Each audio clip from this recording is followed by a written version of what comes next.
Shalom, salam jumpa pemirsa dimanapun Anda berada.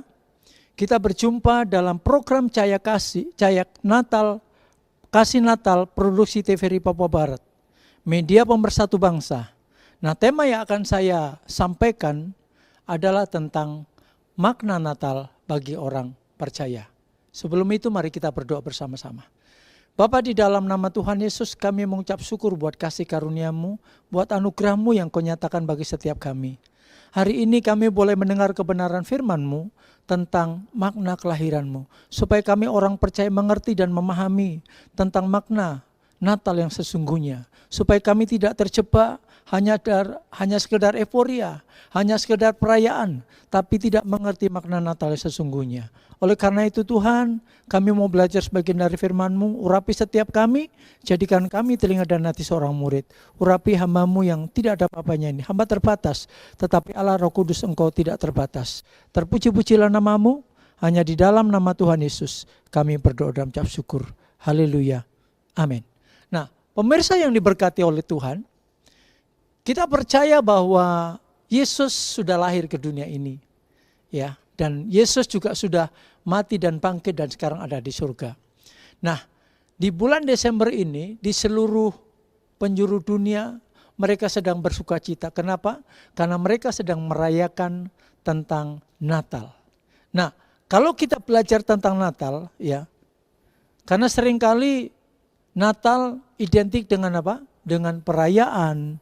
Natal identik dengan hanya sekedar ya pesta pora, bahkan tidak sedikit yang akhirnya juga terlibat kemabukan, dan itu yang akhirnya bisa makna Natal tidak tersampaikan bagi kita orang-orang percaya. Banyak orang Kristen yang tidak memahami tentang hal ini. Karena cuman apa? Yang seringkali apa? Pohon Natal, Santa Claus, kado, dan juga mungkin hura-hura, baju baru dan sebagainya. Dan itu yang seringkali terjadi. Para pemirsa yang diberkati oleh Tuhan, hari ini kita akan belajar tentang makna Natal bagi setiap kita, supaya kita bisa mengerti makna Natal sesungguhnya dalam kehidupan kita. Kita akan baca firman Tuhan di dalam Lukas pasal 2 ayat yang ke-6. Di situ firman Tuhan berkata, ketika mereka di situ, tibalah waktunya bagi Maria untuk bersalin dan melahirkan seorang anak laki-laki, anaknya yang sulung, lalu dibungkusnya dengan kain lampin dan dibaringkannya di dalam palungan karena tidak ada tempat bagi mereka di rumah penginapan.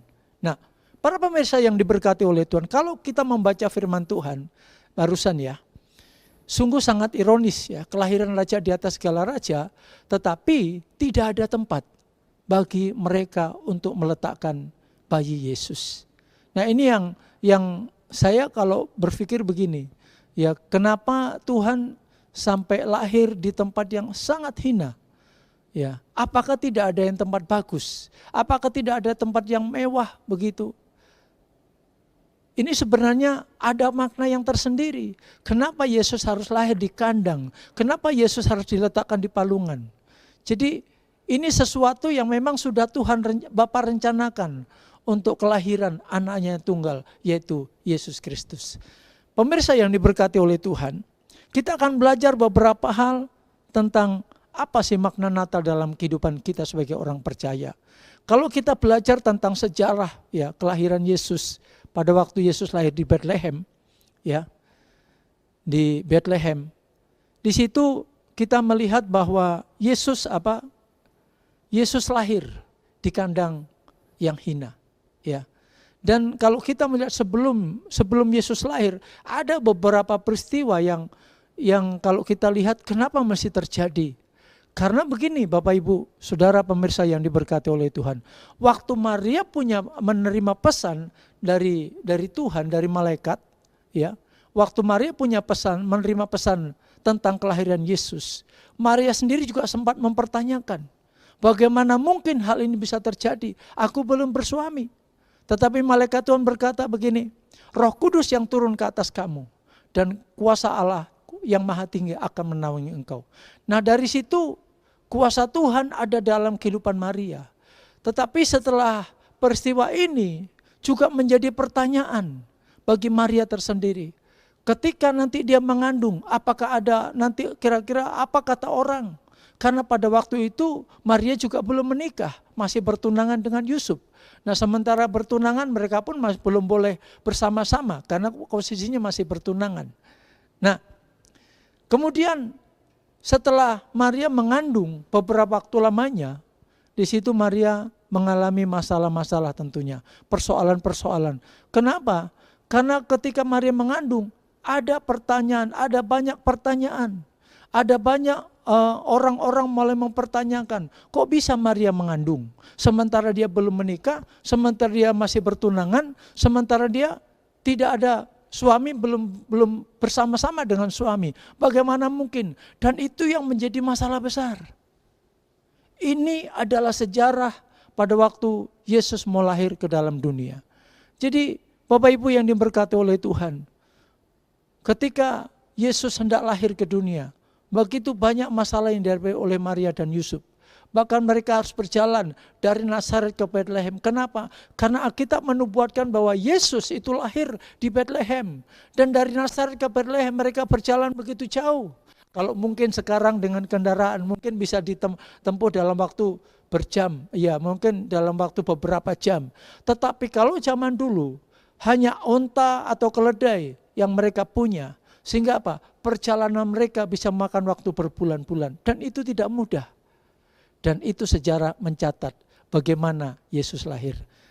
Oleh karena itu kita harus mengerti dan memahami makna Natal, supaya kita tidak terjebak hanya sekedar euforia, merayakan dengan pesta pora, dengan baju baru, dengan kado, dengan Santa Claus. Karena makna Natal sesungguhnya itu kalau kita betul-betul meresapi tentang Natal itu, kita akan tahu bagaimana makna yang begitu luar biasa. Makna yang pertama, Bapak Ibu Saudara yang diberkati oleh Tuhan. Makna Natal yang pertama adalah bahwa kelahiran Yesus Kristus ke dunia ini adalah bukti cinta Tuhan. Kita tahu pada waktu Adam dan Hawa ada di dunia, ada di Taman Eden, mereka jatuh dalam dosa karena mereka makan buah yang terlarang. Yang Tuhan sudah katakan, itu buah terlarang. Akhirnya mereka makan dan manusia jatuh dalam dosa. Nah, karena manusia jatuh dalam dosa, manusia terbuang dari Taman Eden. Tetapi, kalaupun manusia terbuang dari Taman Eden, tetapi rancangan Tuhan buat manusia itu tidak pernah berubah. Karena rancangan Tuhan bagi manusia adalah rancangan yang sangat luar biasa, rancangan yang sungguh baik, rancangan yang dia buat untuk bagaimana manusia karena diciptakan serupa dengan gambar Allah. Dan Bapa juga mau mengembalikan gambar itu ada di dalam kehidupan setiap kita orang-orang percaya. Nah, jadi kalau makna kelahiran Yesus yang pertama adalah bukti cinta Tuhan. Kalau kita belajar dalam Yohanes pasal 3:16, firman Tuhan berkata, karena begitu besar kasih Allah akan dunia ini, sehingga ia mengaruniakan anak yang tunggal, supaya barang siapa yang percaya kepadanya tidak binasa, melainkan beroleh hidup yang kekal. Jadi Tuhan merencanakan kelahiran Yesus itu jauh sebelum Yesus lahir, ya. Jauh sebelum Yesus lahir Tuhan sudah merencanakan. Bahkan Nabi Yesaya pernah berkata begini, seorang perempuan muda akan mengandung dan melahirkan seorang anak dan akan diberi nama siapa? Immanuel. Itu adalah nubuatan ratusan tahun sebelum Yesus lahir. Nah, kemudian pada waktu Yesus lahir ke dunia, itu adalah penggenapan bagaimana kasih Allah kepada manusia, kepada semua orang yang berdosa. Karena manusia semua jatuh dalam dosa. Tidak ada manusia yang tidak berdosa. Sejak Adam dan Hawa jatuh dalam dosa, semua keturunannya jatuh dalam dosa. Nah, bukti cinta Tuhan kepada manusia adalah di mana Bapa mengutus anaknya yang tunggal untuk datang ke dunia ini. Oleh karena itu, kita sebagai orang percaya jangan sia-siakan dengan makna Natal ini. Dan biarlah makna Natal ini tetap ada dalam kehidupan kita. Biarlah makna Natal ini terus ada dalam kehidupan kita. Biarlah makna Natal ini terus membimbing kehidupan kita. Supaya hidup kita, hidup yang senantiasa hidup di dalam Tuhan. Dan Tuhan ada dalam kehidupan kita. Bapak Ibu Saudara pemirsa yang diberkati oleh Tuhan. Di sini jelas sekali firman Tuhan katakan, karena begitu besar kasih Allah akan dunia ini, sehingga ia telah mengaruniakan anaknya tunggal, supaya barang siapa yang percaya tidak binasa, melainkan beroleh hidup yang kekal. Ini adalah rancangan Bapa yang sangat luar biasa. Ini adalah rancangan Tuhan yang sangat luar biasa bagi setiap kita sebagai orang-orang percaya. Oleh karena itu, mari di bulan Desember ini boleh kita merayakan Natal. Bukan tidak boleh, silakan merayakan Natal. Tapi jangan sampai makna Natal ini bergeser daripada perayaan.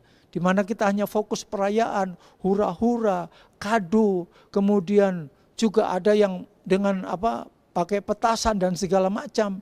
Itu hanya sekedar hiburan saja. Tetapi yang terpenting adalah bahwa biarlah kasih Allah ini benar-benar nyata dalam kehidupan kita. Karena kalau kita memelihara kasih Tuhan dalam kehidupan kita, saya sangat yakin dan percaya kasih Tuhan itu kasih yang sempurna. Kalau kita memelihara kasih yang sempurna, maka hidup kita adalah hidup yang senantiasa serupa dengan Tuhan. Hidup kita adalah hidup yang senantiasa seperti apa yang Tuhan mau. Dan lebih lagi, hidup kita akan senantiasa berkemenangan dalam setiap masalah dan persoalan yang kita hadapi hari-hari ini. Bapak Ibu pemirsa yang diberkati oleh Tuhan, oleh karena itu kasih-Nya yang besar ini tidak terkatakan dan tidak dapat dibandingkan dengan apapun. Kasih Tuhan bagi manusia tidak bisa dibandingkan dengan apapun, ya. Bapa tahu apa yang akan terjadi dan akan dialami oleh Tuhan Yesus anaknya. Karena memang Dia mendatangkan Yesus ke dunia ini yang lahir dari seorang perawan Maria itu hanya untuk apa? Untuk mati, untuk menebus dosa-dosa kita semua. Sungguh sangat luar biasa. Ini yang dinanti-nantikan. Karena kedatangan Yesus ke dunia adalah untuk membebaskan saudara dan saya dari maut. Membebaskan saudara dan saya dari dosa. Oleh karena itu, biarlah kasih Allah itu tetap senantiasa ada dalam kehidupan kita. Pelihara kasih Tuhan dalam kehidupan kita. Supaya dengan demikian kita akan mengerti bahwa betapa dalamnya kasih Tuhan bagi setiap kita, betapa lebarnya kasih Tuhan dalam kehidupan kita, betapa tingginya kasih Tuhan dalam hidup kita, dan betapa lebarnya kasih Tuhan dalam kehidupan kita. Kasih Tuhan tidak terselami oleh manusia, oleh siapapun, karena kasih Tuhan adalah kasih yang sempurna. Bapak Ibu yang diberkati oleh Tuhan, oleh karena itu mari kita sebagai orang percaya, biarlah kita memaknai Natal dengan merenungkan bahwa Dia adalah Maha Kudus yang sangat mengasihi kita. Kasih-Nya yang tidak terbatas, kasih-Nya yang tidak menuntut. Ya, Dia kasih, betul-betul kasih agape, kasih yang murni, kasih yang tulus untuk apa? Untuk menyelamatkan saudara dan saya. Jangan biarkan kasih Tuhan yang begitu sempurna itu hilang hanya gara-gara kita merayakan dengan euforia, kemudian akhirnya kita terjebak dari pesta pora kemabukan, ya.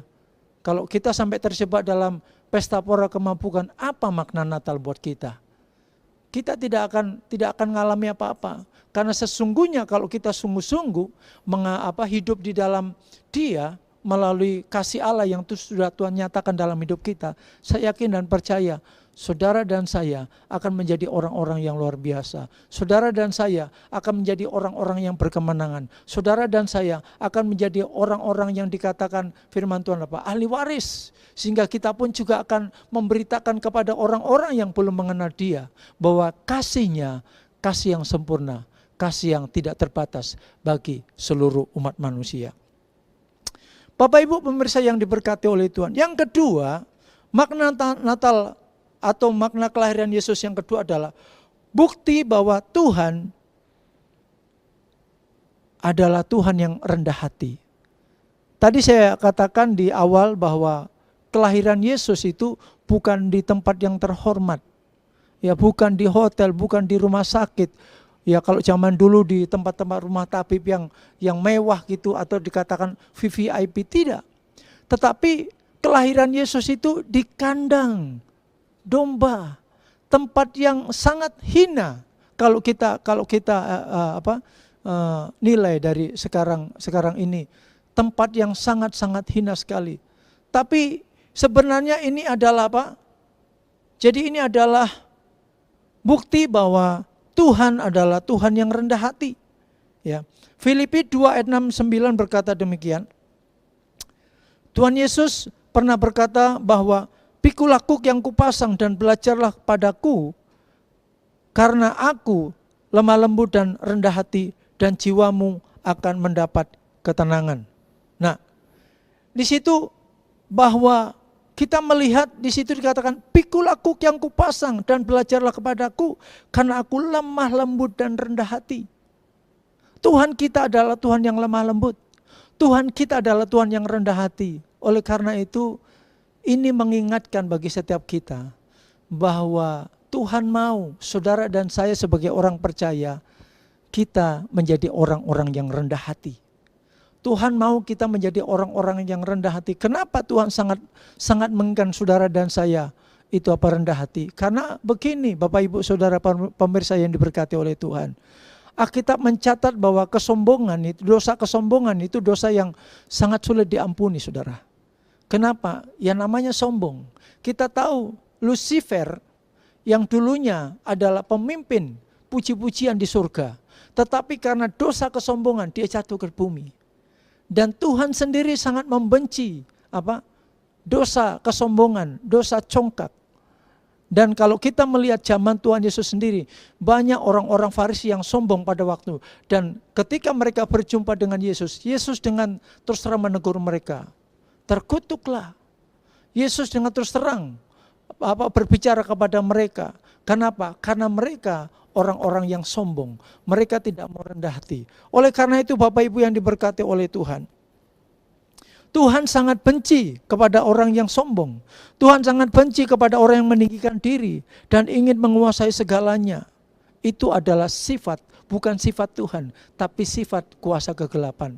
Oleh karena itu, gambaran Yesus lahir di tempat yang hina, itu adalah gambaran betapa Tuhan kita adalah Tuhan yang rendah hati. Bapak Ibu pemirsa yang diberkati oleh Tuhan, oleh karena itu, mari kita sebagai orang-orang percaya, biarlah kita menjadi orang-orang yang rendah hati. Biarlah kita menjadi orang-orang yang terus hidup seperti apa yang dikatakan oleh kebenaran firman Tuhan. Karena kerendahan hati adalah kehendak Tuhan dalam kehidupan kita. Ya. Di dalam Yeremia 17 ayat 15 berkata, terkutuklah orang yang mengandalkan manusia, yang mengandalkan kekuatannya sendiri, dan yang hatinya menjauh daripada Tuhan.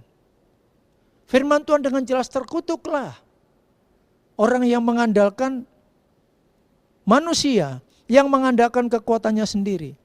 Orang sombong itu orang yang tidak pernah mengandalkan Tuhan. Orang sombong itu orang yang mengandalkan kekuatannya. Orang yang mengandalkan kepintarannya. Orang yang mengandalkan apa yang dia punya. Karena dia berpikir bahwa dengan uang yang banyak dia bisa. Orang yang sombong itu mengandalkan kepintarannya. Dia pikir dengan kepintarannya dia bisa segala-galanya. Tapi saya mau sampaikan, Alkitab dengan jelas berkata, terkutuklah orang yang mengandalkan manusia, yang mengandalkan kekuatannya sendiri, dan yang hatinya menjauh daripada Tuhan. Karena orang yang sombong itu orang yang cenderung menjauh daripada Tuhan. Bahkan dia merasa sudah seperti Tuhan dalam kehidupannya. Ketika mungkin dia menolong orang lain, dia akan tunjukkan, saya sudah bisa menolong, saya sudah bisa jadi Tuhan. Padahal tidak demikian, Bapak Ibu yang diberkati oleh Tuhan. Oleh karena itu, mari kita sebagai orang-orang percaya, ya, dia adalah anak Allah yang kudus, namun rela datang ke dunia dan menjadi sama seperti manusia. Ia rela mengosongkan dirinya dan mengambil rupa seorang manusia atau seorang hamba agar bisa mati bagi dosa-dosa dunia. Yesus adalah Tuhan yang turun dari singgasana dari surga. Dia turun ke dunia. Dia menjadi serupa dengan manusia. Untuk apa? Untuk menebus dosa seluruh umat manusia. Dan itu sangat luar biasa. Bapak Ibu yang diberkati oleh Tuhan, pemirsa yang dikasihi oleh Tuhan Yesus. Oleh karena itu mari kita belajar dari sifat daripada Tuhan Yesus ini.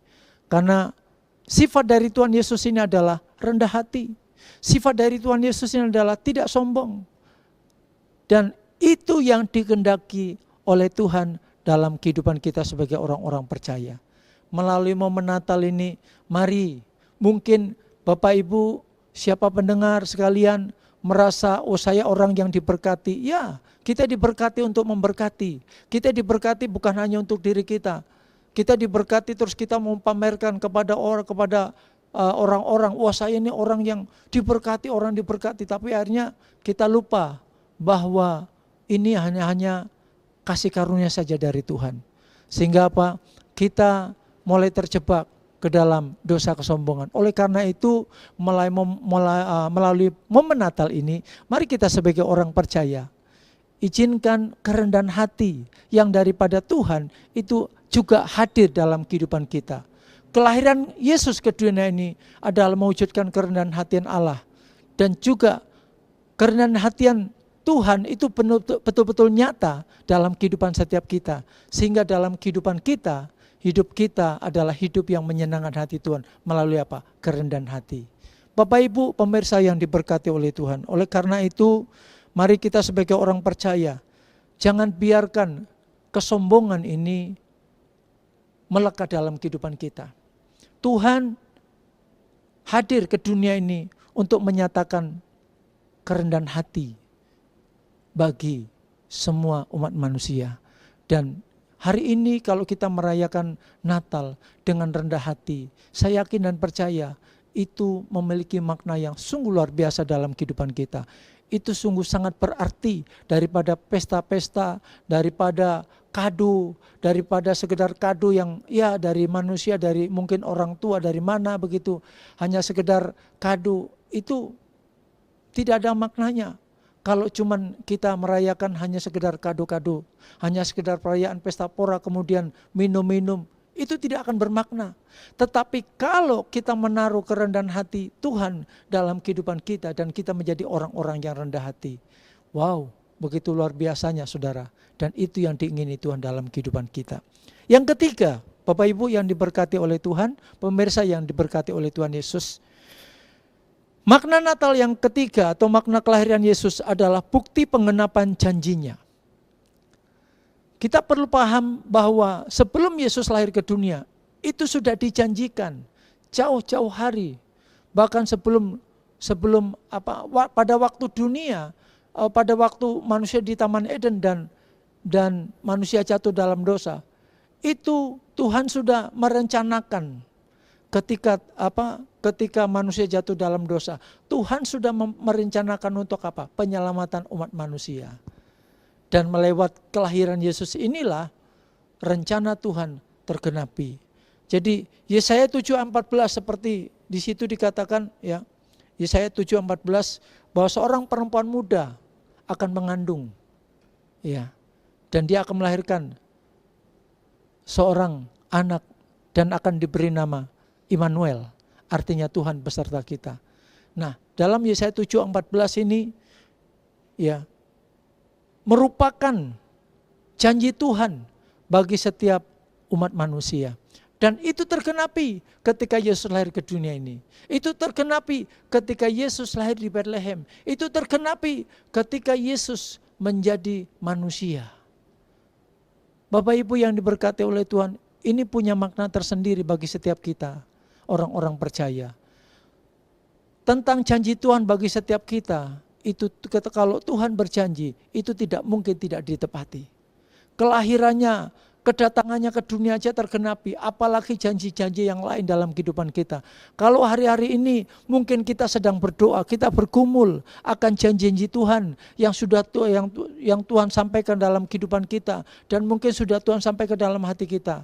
Tetap percaya bahwa janji Tuhan ya dan amin. Kalau Tuhan berjanji dalam kehidupan kita, mungkin dalam kehidupan berhubungan dengan masa depan, Tuhan berjanji apa? Masa depan yang penuh dengan pengharapan. Kalau Tuhan berjanji tentang rancangan hidup kita, rancangan Tuhan dalam hidup kita itu bukan rancangan kecelakaan, tapi rancangan damai sejahtera untuk pada kehidupan kita kepada masa depan yang penuh dengan pengharapan. Bapak Ibu yang diberkati oleh Tuhan, saya yakin dan percaya janji Tuhan itu ya dan amin dalam kehidupan kita.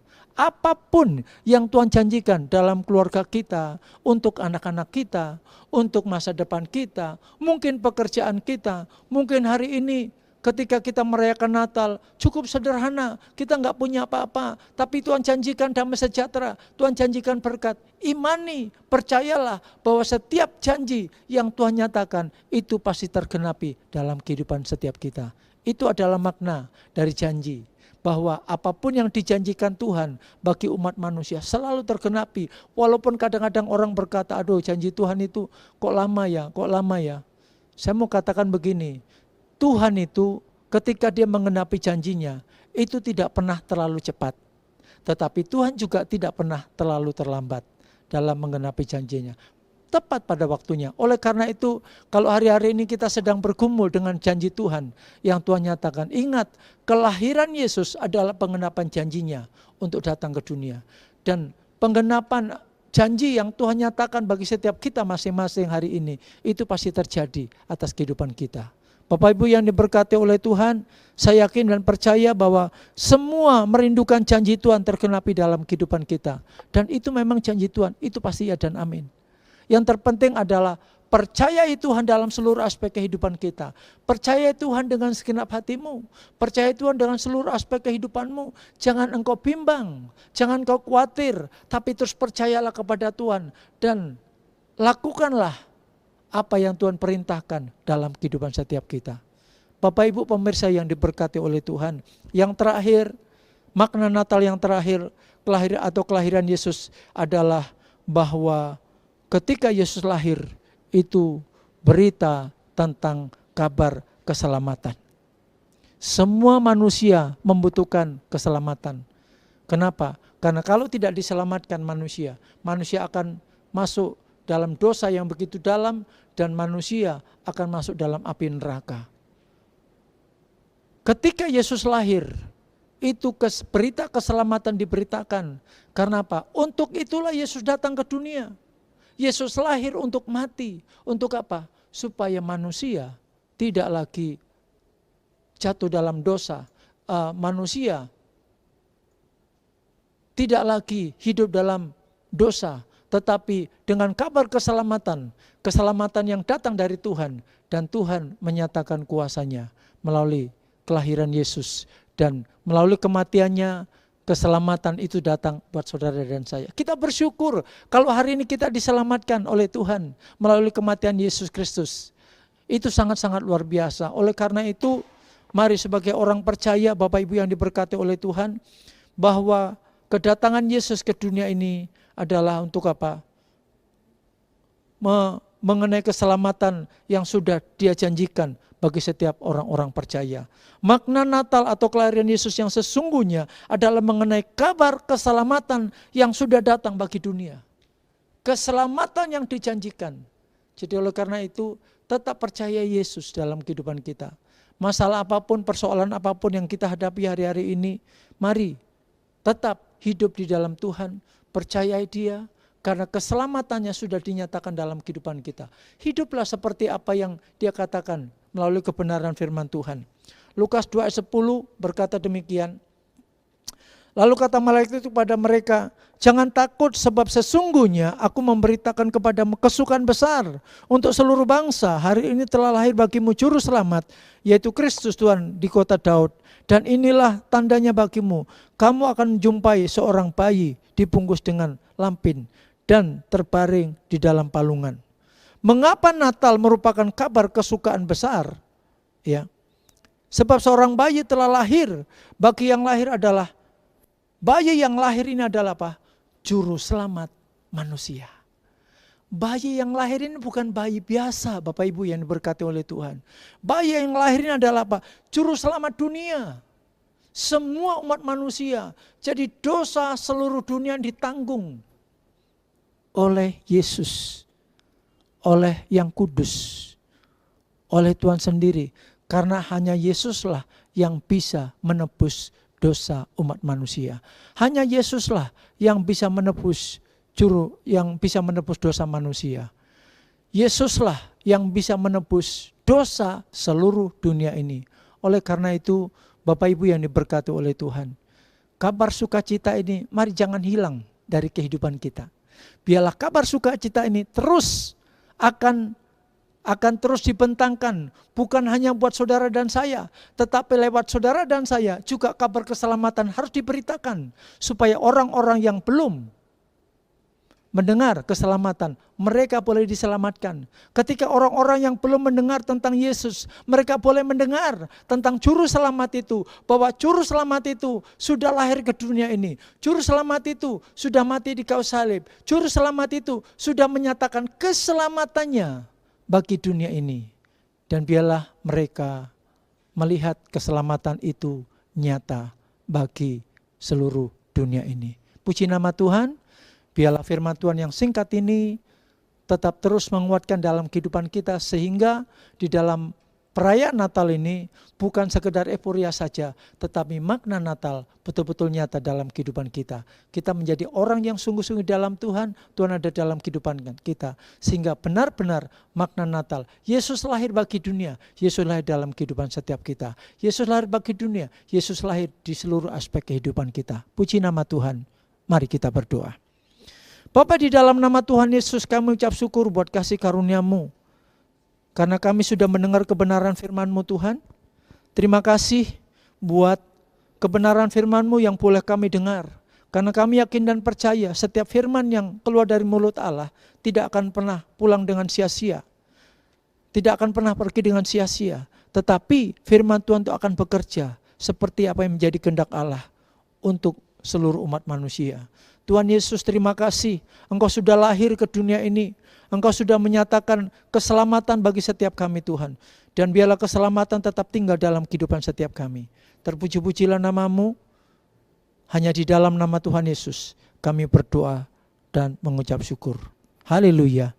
Amin.